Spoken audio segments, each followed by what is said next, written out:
Ito ang mainit na balita at trending ngayon sa mundo ng social media. Mayor Go, kumpirmado na at tunay na agent ng China, nilantad na. Ano nga ba ang dahilan? Well, let's find out. Matapos mahuli ang kabulastugan ng mga maka-China, lalo na ang pagpapapasok sa mga illegal na pogo at pakikipagsabwatan, lalo na sa malawakang korupsyon at pagsuporta sa pang-aagaw ng sariling atin, abay heto at tinukoy na kung sino ang tunay na agent ng China na mismong Pangulo ay alam na ito. Kaya dumami ang mga illegal na pogo at incheck sa ating bansa.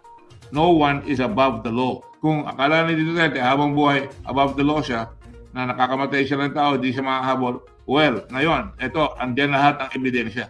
At alam mo, mayroong connection pa sa drugs lahat sa mga yan. Ha? So you can see, lahat na sila sabi niya, dumurasa sa langit, babaksak sa mukha niya ngayon. So pwede na siyang habulin ngayon. Citizen Duterte is not immune from prosecution. He must be punished and the people would feel that they're the winners for it because finally, a big fish like in Malaysia, sina Jeep nakulong. So it's very important na ang tao magising. Alam mo, malaking bagay yan kung mapoprosecute mo itong mga taong ito.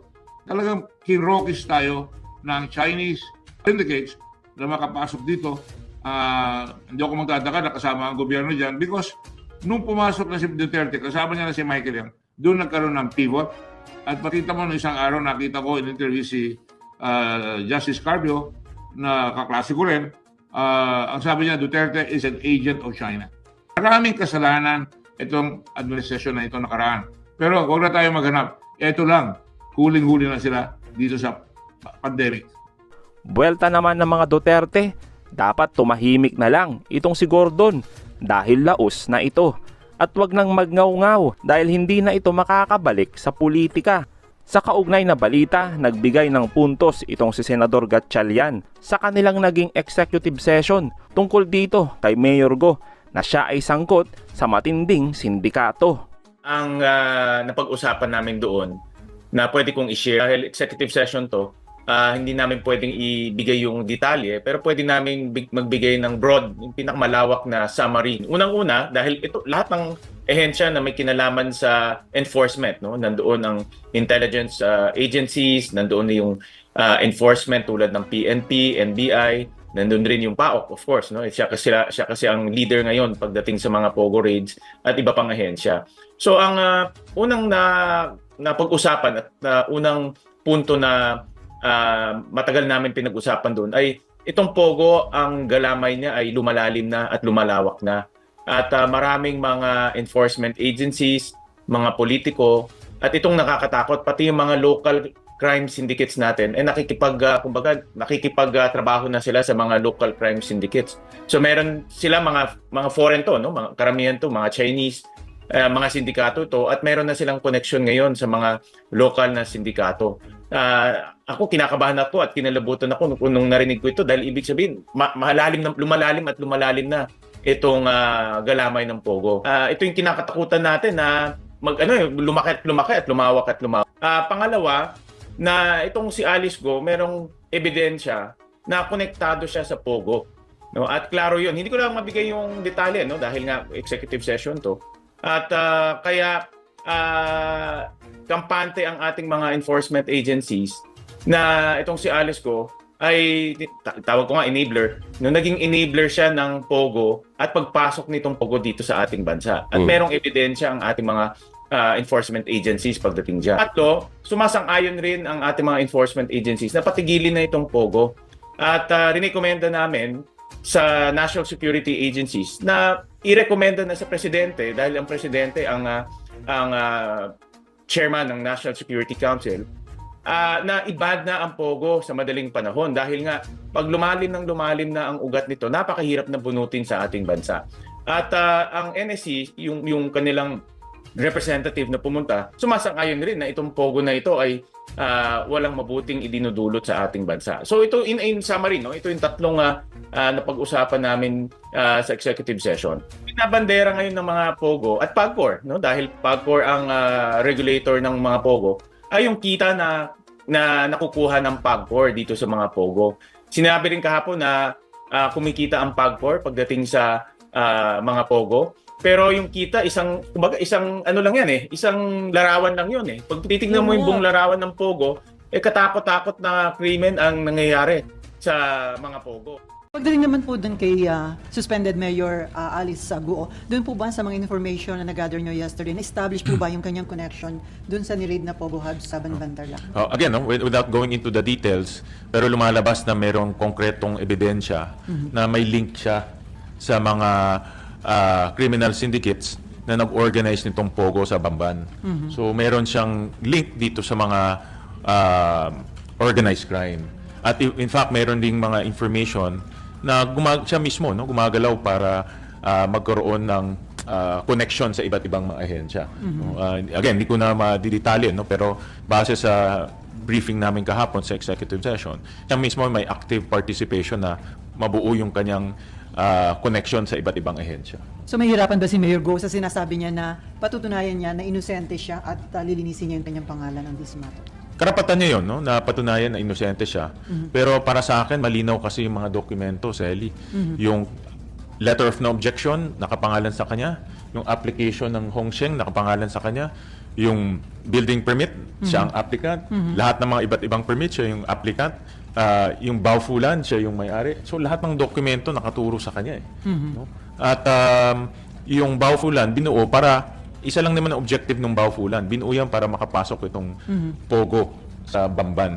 At siya yung presidente nitong korporasyon na ito. Kaya lahat ng dokumento itinuturo na meron siyang active participation para mabuo itong Pogo. Bigyan ko kayo ng halimbawa. Linabas doon sa hearing yung application sa PLDT for internet.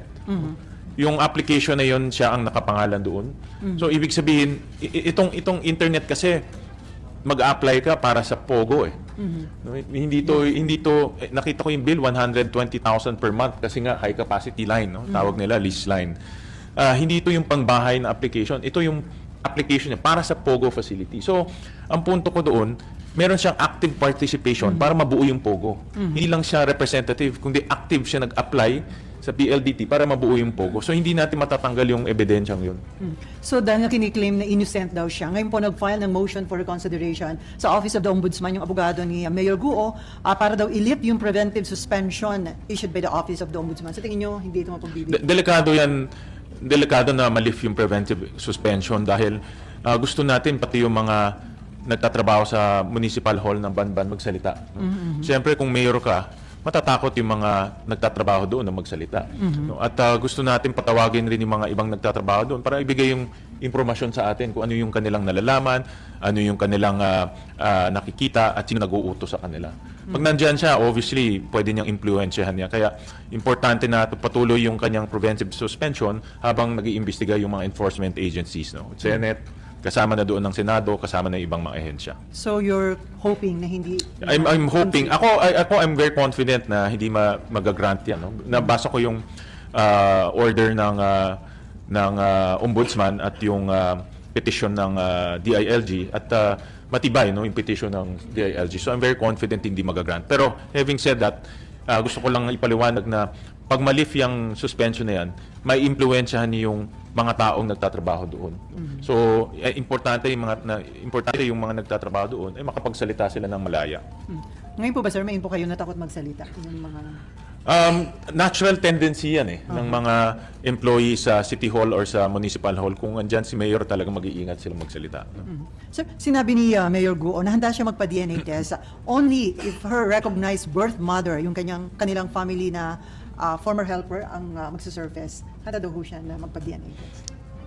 Okay rin yun. Ako, kung yan ang magpapatunay ng kanyang citizenship, okay rin yun.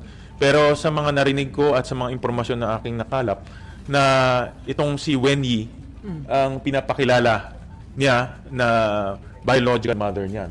Marami akong nakausap na mga taga-Valenzuela at taga-labas na rin yung mga naging kanegosyo nila o naging nakahalubilo nila na pinapakilala itong si Wen Yi na nanay niya.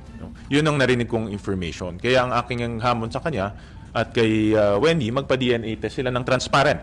Transparent, open, may witnesses, para para malaman natin. No? Pwede rin ako nagkamali. Baka nagkamali yung aking information o yung mga narinig natin. Pero pwede rin tayo na tama. No? At ito rin magiging katunayan kung ano talaga yung kanyang nationality. Kasi wala nang debate yung tatay niya Chinese. So yung nawawala na lang yung nanay niya. Ang kwento niya kasambahay, ang kwento ng iba si Wen Yi. So dito na lang naman maglalaro kung ano yung talagang citizenship niya. Dalawa dapat sisihin. Hindi rin pwede sabihin ng PAGCOR na wala silang kasalanan. Meron din silang accountability. May pananagutan sila dito sa isyung ito. Tama, inamin naman nila, mayroon silang 24/7 na mga tao doon. Pero sila mismo, nung first hearing nakita namin, sila mismo nag-violate ng kanilang mga guidelines. At ipapakita namin yan sa susunod na hearing na maraming guidelines na sila mismo naglabas na violate nila kaya tayo umabot sa ganitong punto.